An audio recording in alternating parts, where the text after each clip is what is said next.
As a child, Ellie has always been curious about astronomy and radio signals. She can spend the whole afternoon at the radio contacting different parts of the world just for fun, keeping track of all her calls on a map.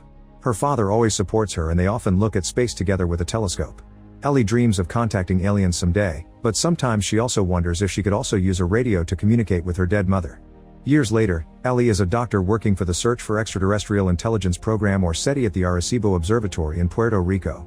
Just like during her childhood, she spends hours sitting at a radio searching for emissions sent by aliens to prove they're real. Her blind coworker Kent has respect for what she does because nobody sits to just listen anymore. Ellie starts a new map marking all the spots in the galaxy she's already checked. One day while having lunch at a restaurant, Ellie is approached by Palmer who asks about the observatory's current work. He's writing a book about how technology affects third world countries and has a little plastic compass that he tries to gift Ellie, but she gives it back. Palmer gets flirty and they agree to meet on Tuesday. Soon the president's science advisor David arrives to check on the research, but it's clear he doesn't want to be there. On Tuesday night they throw a party and David keeps explaining how science projects need to make profit since it's using people's taxes. Ellie tries to explain the importance of scientific research and Palmer comes to her defense, only for David to call him father. As Ellie's mood drops, she asks Palmer if he's a priest and he denies it, explaining he got a master in divinity and now he does secular humanitarian work with the support of third world churches. Ellie is skeptical but she still leaves with him and they watch the stars for a while so she can share some of the things she knows. She also tells him the story of how her dad inspired him to become an astronomer. The duo shares a kiss and ends up spending the night together. After they're done, they have a philosophical talk about God and science. Palmer truly believes in God but Ellie thinks there must be an explanation for everything. Then Palmer asks Ellie about her childhood, learning her mother died during childbirth and her father when she was 9. Ellie gets uncomfortable and announces she must go to work, but she tells Palmer to leave his phone number. On her way out, Ellie remembers the day her father died.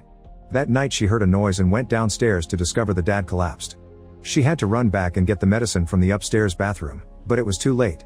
Later during the funeral, a priest explained to her that it had been God's will but Ellie disagreed. She thought she just should have kept medicine in the downstairs bathroom too. Afterward she ignored the other people and rushed to her radio to see if she could contact her father. In the present, Kent informs Ellie that David has shut down their project. A furious Ellie rushes to yell at David, who believes she's wasting her time so he's saving her career. Then Ellie returns home and finds Palmer's number with a little compass.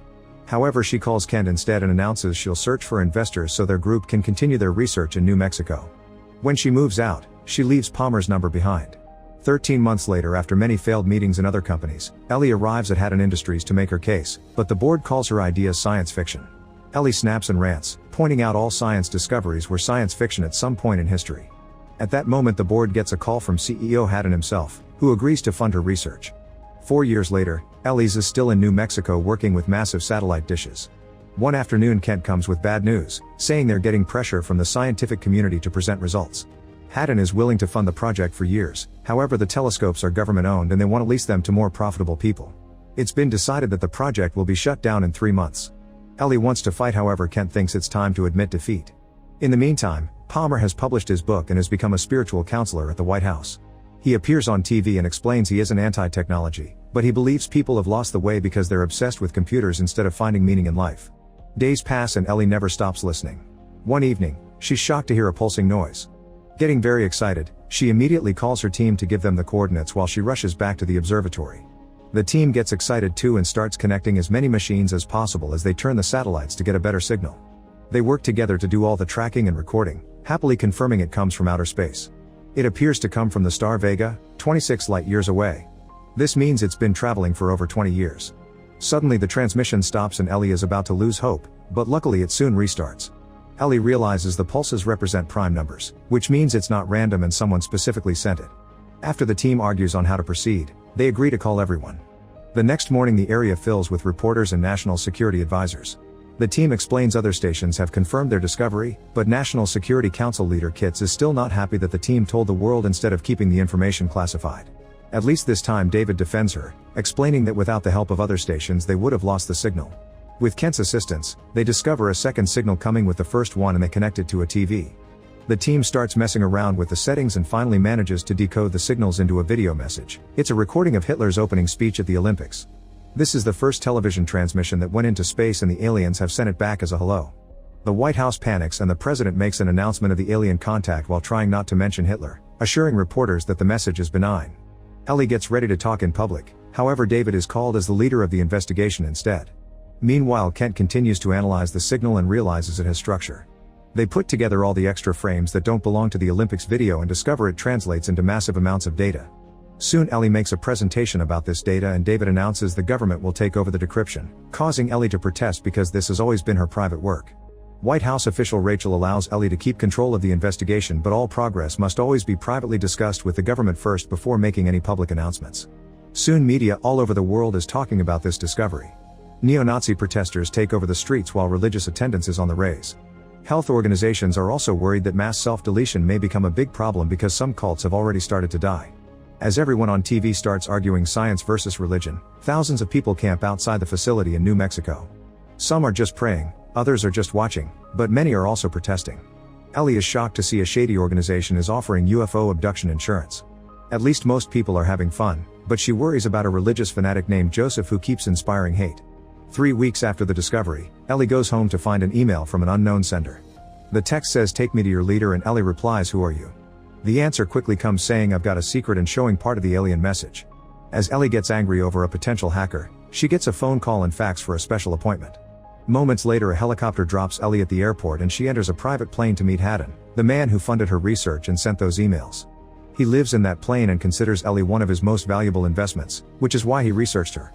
Haddon plays a video that summarizes Ellie's life and achievements before revealing he used to be an engineer too, which is why he hates how the government and religion get in the way of science. Then Haddon announces he's deciphered the data and plays it on the screen, showing it must be arranged in 3 dimensions to understand it. The next day Ellie presents this discovery to the government, explaining the data contains blueprints for some kind of machine. Since they can't tell what the machine is for, an argument ensues to decide if building it or not, since it could be dangerous. The subject of God keeps coming up and Ellie is shocked to see Palmer arrive, saying they should find a middle point. The argument is interrupted by the arrival of the president, who hears everyone out. That night a party is thrown to celebrate this progress and many protesters gather outside, including Joseph. They ask scientists to get a real job instead of wasting tax dollars. Ellie meets with Palmer and they have another philosophical discussion. She explains she needs proof of things and Palmer asks her to prove she loved her father, which leaves her speechless. At that moment they're interrupted by big news that leaked on TV. It's been discovered that the machine is a one-person spacecraft. An emergency meeting is held at the White House and they agree to build the machine, so the president will contact other nations to spread the risk and cost. A selection committee is formed and Palmer is in it. They'll interview a bunch of candidates to decide who gets to travel in the machine. To Ellie's shock, David resigns as science advisor so he can be a candidate too. Soon media starts discussing how much this whole project will cost the country and who is worth of making such a trip. There's a lot of controversy surrounding the 10 final candidates because 1/3 are American, and Japan doesn't volunteer anyone in exchange for a systems integration subcontract. Ellie appears on TV saying the traveler should understand the language of the message and that she doesn't think the aliens would send them something that doesn't work, so it shouldn't be dangerous. This doesn't stop the top astronaut on the list from withdrawing his candidacy when his scared children ask him to. Later Ellie meets with Palmer and explains that due to time dilation, the person will only spend 4 years in the ship but 50 years will have passed on Earth. She thinks the sacrifice is worth it if it means finding such important answers, and they end up kissing again. On the day of the candidate interviews, Ellie does incredibly well and the committee is ready to finish. However, Palmer cuts in to ask her about her atheism, which makes her look bad in front of everyone. In the end, David is the chosen one. In the evening, Palmer visits Ellie to explain he couldn't choose someone who thinks most of the world is delusional, so a crying Ellie gives him back the compass and kicks him out. The machine is built at the Kennedy Space Center in Cape Canaveral, and crowds begin gathering there too. Lots of testing is being done using a robot to detect any side effects for the passenger.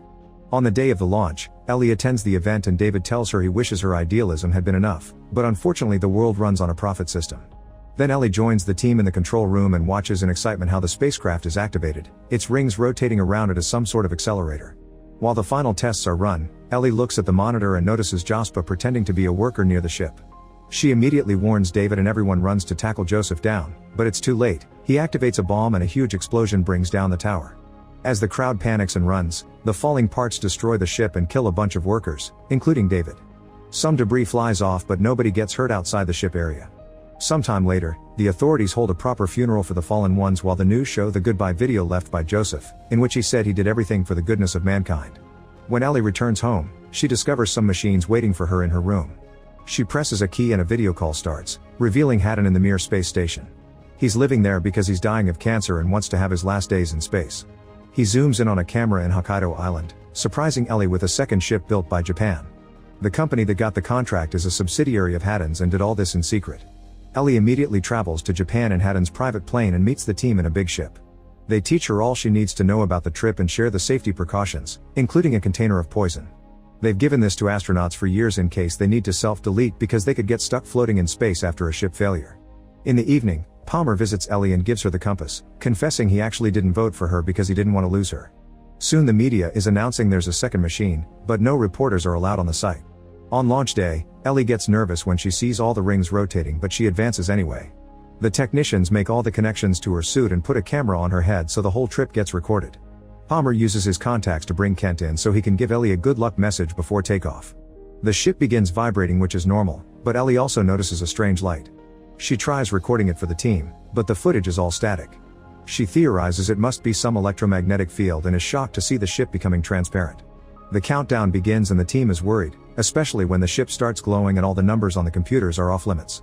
They consider aborting the mission, however Kent hears Ellie's voice through the static swearing she's good to go. The sea starts going crazy in the area and shakes the ship right before the spacecraft finally takes off. Ellie is amazed by the lights that surround her, which quickly turn into the most amazing and beautiful celestial views. This soon turns into a tunnel and Ellie theorizes it's a wormhole, describing the whole experience for the camera even though she can't communicate with ground control anymore. After crossing what appears to be residual radiation, the ship stops and Ellie sees Vega. Looking around reveals a weird contraption nearby, only for the ship to suddenly take off again. Now Ellie flies through a series of wormholes, which keeps having a strange effect on her face. Eventually it stops at another star system and Ellie notices a city on a planet. She barely gets to see anything else before the ship enters a much more violent wormhole and the compass starts floating, so Ellie leaves the chair to catch it. At that moment the chair beaks off and hits the ceiling before the lights go out. Ellie turns on her flashlight and discovers a celestial event she can't identify. She's incredibly moved by its beauty and says a poet should have been sent to describe it. Suddenly she finds herself floating down and she appears on a beach. This place is also beautiful and looks like a drawing she made as a child. Poking around causes her hands to meet resistance, meaning this so some kind of energy or illusion. At that moment a figure starts running toward her and Ellie is shocked to see her father, but as soon as she hugs him she realizes he isn't real. This is an alien, who explains he took this form to communicate with her more easily. He confirms there are many alien races out there and that humans contacted the universe first with their radio transmissions. The travel system Ellie used wasn't built by his people, it was made by an unknown entity. The aliens watched humans and agreed they were worthy, so they sent them the blueprints as a first step for humanity to join the rest of the universe. After he says goodbye, Ellie watches a beautiful meteor shower appear in the sky. A light suddenly shines too brightly and Ellie finds herself back in the ship, which is landing back in the Japanese sea. The team panics and contacts Ellie, saying there was a malfunction and the ship never left. After Ellie is rescued she shares her whole experience, but the camera only recorded static. She swears it's all true, however Kit shows her a recording of the ship falling in seconds. The next day the president gives a speech saying this is only a misstep, but soon the other nations are getting into legal disputes. The media is full of criticism and conspiracy theories, especially when Kit steps down from his advisor position. Afterward a congressional committee led by Kit interrogates Ellie, who points out a wormhole can explain what happened. Time dilation could have made 1 second on Earth equal 18 hours out in space. Kit immediately calls her out because wormholes are just a theory and drops a big bomb. Haddon has died and it's believed this whole deal had been a hoax organized by him. Ellie cries as she begs people to believe her story, shocking herself by requesting them to have faith since she has no evidence. Her speech about awe, humility, and hope inspires Palmer, but the committee concludes her story is also a hoax. On her way out, Palmer joins Ellie in front of the cameras and a huge crowd, telling the world he believes her. Meanwhile in secret Rachel tells Kit that Ellie's camera recorded 18 hours of static. 18 months later, Ellie is working at a new base with extra radar since now SETI has enough funding to keep going. Kids visit the base during school trips and Ellie teaches them they must seek their own answers. Make sure to subscribe and turn on notifications so you can watch more videos like this. Thanks for watching.